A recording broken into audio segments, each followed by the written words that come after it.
사도행전 3장 11절에서 26절까지 우리 한 목소리로 함께 봉독합니다.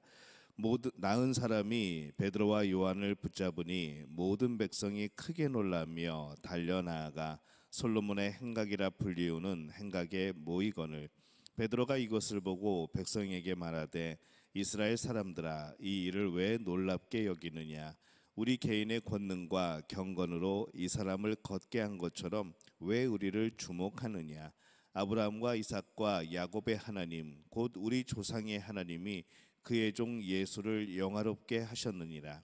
너희가 그를 넘겨주고 빌라도가 놓아주기로 결의한 것을 너희가 그 앞에서 거부하였으니 너희가 거룩하고 의로운 일을 거부하고 도리어 살인한 사람을 놓아주기를 구하여 생명의 주를 죽였도다. 그러나 하나님이 죽은 자 가운데서 그를 살리셨으니 우리가 이 일의 증인이라. 그 이름을 믿음으로 그 이름이 너희가 보고하는 이 사람을 성하게 하였나니 예수로 말미암아 난 믿음이 너희 모든 사람 앞에서 이같이 완전히 낫게 하였느니라. 형제들아 너희가 알지 못하여서 그러하였으며 너희 관리들도 그리한 줄 아노라. 그러나 하나님이 모든 선지자의 입을 통하여 자기의 그리스도께서 고난받으실 일을 미리 알게 하신 것을 이와 같이 이루셨느니라. 그러므로 너희가 회개하고 돌이켜 너희 죄 없이 함을 받으라. 이같이 하면 새롭게 되는 날이 주 앞으로부터 이를 것이요 또 주께서 너희를 위하여 예정하신 그리스도 곧 예수를 보내시리니 하나님이 영원 전부터 거룩한 선지자들의 입을 통하여 말씀하신 바 만물을 회복하실 때까지는 하늘이 마땅히 그를 받아두리라. 모세가 말하되 주 하나님이 너희를 위하여 너희 형제 가운데서 나 같은 선지자 하나를 세울 것이니 너희가 무엇이든지 그의 모든 말을 들을 것이라. 누구든지 그 선지자의 말을 듣지 아니하는 자는 백성 중에서 멸망받으리라 하였고 또한 사무엘 때부터 이어 말한 모든 선지자도 이 때를 가리켜 말하였느니라. 너희는 선지자들의 자손이요 또 하나님이 너희 조상과 더불어 세우신 언약의 자손이라. 아브라함에게 이르시기를 땅 위의 모든 족속이 너의 씨로 말미암아 복을 받으리라 하셨으니 하나님이 그 종을 세워 복 주시려고 너희에게 먼저 보내사 너희로 하여금 돌이켜 각각 그 악함을 버리게 하셨느니라. 아멘. 할렐루야. 하나님의 은혜가 오늘 새벽에 하루의 첫 시간을 주 앞에 드리는 우리 믿음의 가족들에게 함께 하시기를 예수님의 이름으로 축원합니다. 이 오늘 말씀은 나면서부터 안진뱅이였던 이 거린이 예수의 이름으로 치료된 이유, 그 다음에 내용들이 기록이 되어 있습니다. 이 안진뱅이가 일어나게 된 이 사건 이후에 과연 어떤 일이 벌어졌을까? 오늘 그것을 한번 살펴보려고 합니다. 이 안진뱅이가 고침을 받은 후에 이 사람들의 시선은 당연하게도 그 안진뱅이를 일으키게 한 사람에게로 향하게 될 겁니다.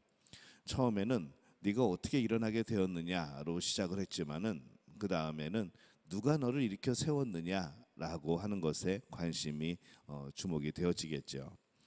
그래서 이 베드로가 이 사람들에게 연설을 합니다. 12절에 보면은 우리 개인의 권능과 경건으로 이 사람을 걷게 한 것처럼 왜 우리를 주목하느냐라고 이 베드로가 설교 가운데 말씀을 합니다.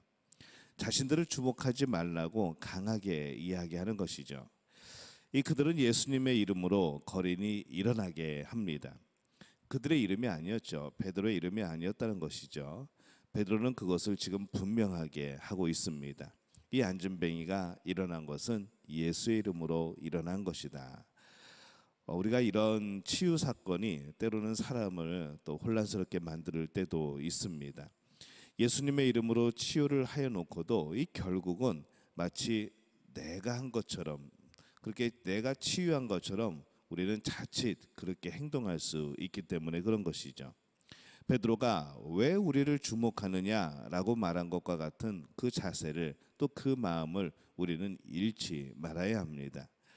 이 베드로는 안진뱅이가 일어난 사건을 통해서 그 스스로를 영화롭게 하지 않습니다. 대신에 예수님을 영화롭게 하는 것이죠. 13절에 보면은 우리 조상의 하나님이 그의 종 예수를 영화롭게 하셨느니라 이렇게 말씀을 합니다.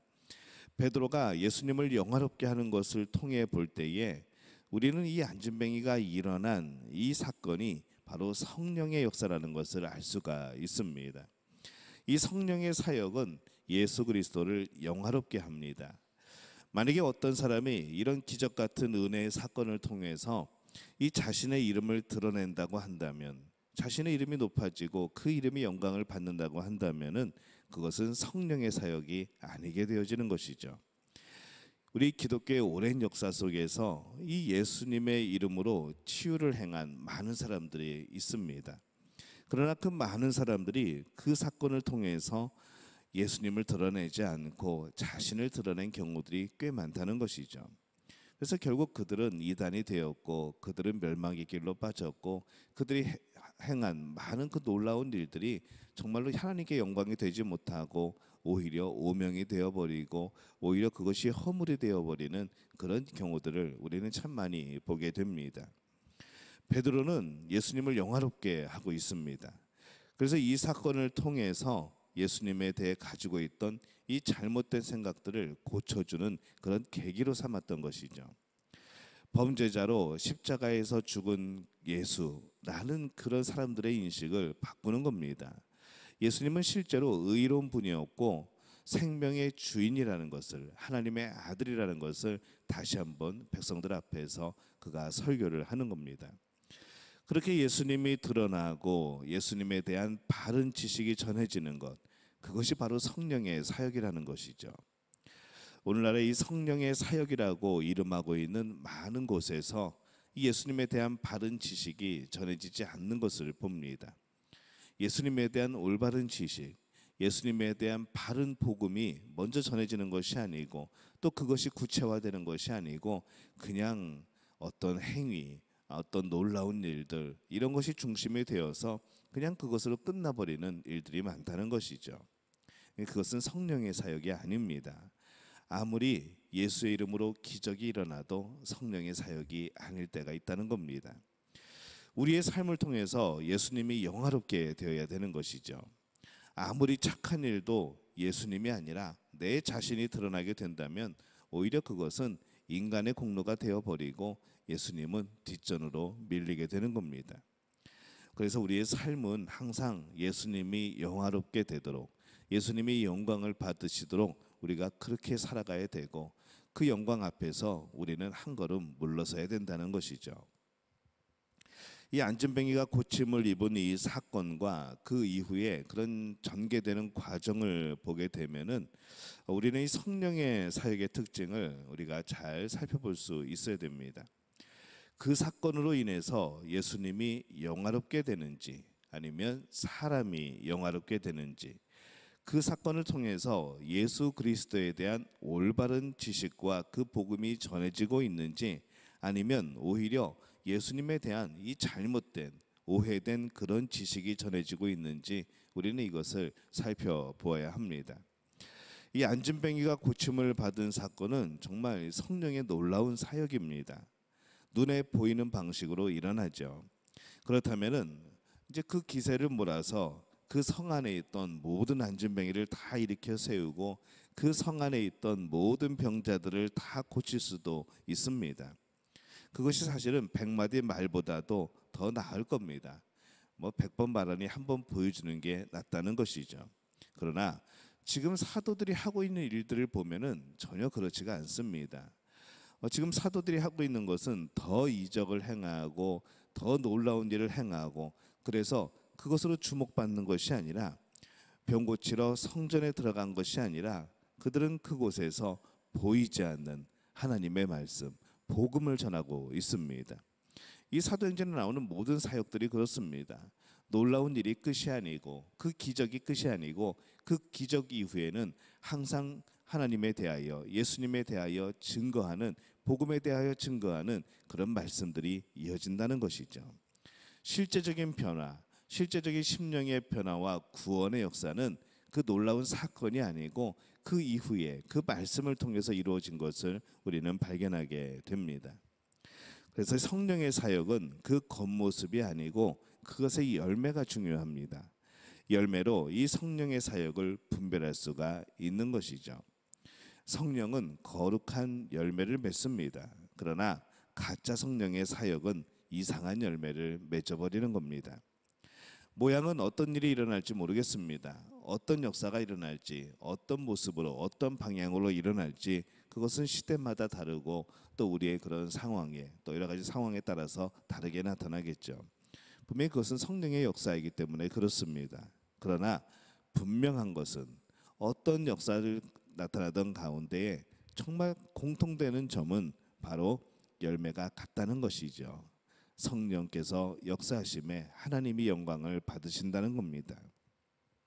오늘 우리 주변에 안진뱅이가 일어나는 현상이 있어야 성령의 사역이 아니라 예수 그리스도가 드러나고 그분이 영화롭게 되고 예수님에 대하여서 이 복음에 대하여서 바로 알게 되고 또 회개가 일어날 때에 그것이 성령의 사역이라는 겁니다.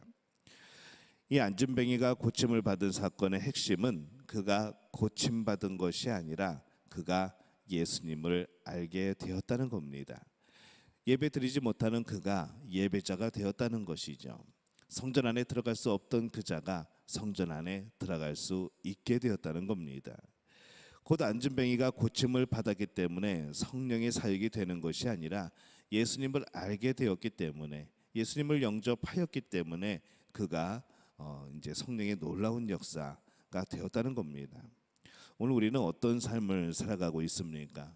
오늘 우리는 겉으로만 보이는 또 인간에게 영광이 들어가 버리는 그런 삶을, 또 그런 사역을 오늘 기대하고 있습니까? 아니면은 우리는 뒤로 물러서더라도, 우리가 한 걸음 뒤에 서더라도 성령이 드러나고 또 예수님의 영광이 드러나는, 또 하나님의 영광이 드러나는 그런 삶을 추구하고 있습니까? 우리 안진뱅이가 고침을 받은 것이 이 성령의 사역인 것처럼 그가 병이 나은 것이 끝이 아니라 그의 심령에 복음이 들어가고 말씀으로 그가 놀라운 변화를 일으킨 것이 바로 놀라운 성령의 사역인 것을 오늘 꼭 기억하시기를 바랍니다. 그리고 오늘 우리의 삶 가운데서도 놀라운 일이 아니라 정말 우리 심령이 변화되고 우리 심령이 하나님을 향하게 되는 그 일이 우리 가운데 일어날 수 있기를 바랍니다. 오늘 살아가면서 그 놀라운 역사를 경험하는 우리 믿음의 가족들이 되어지시기를 예수님의 이름으로 축원합니다.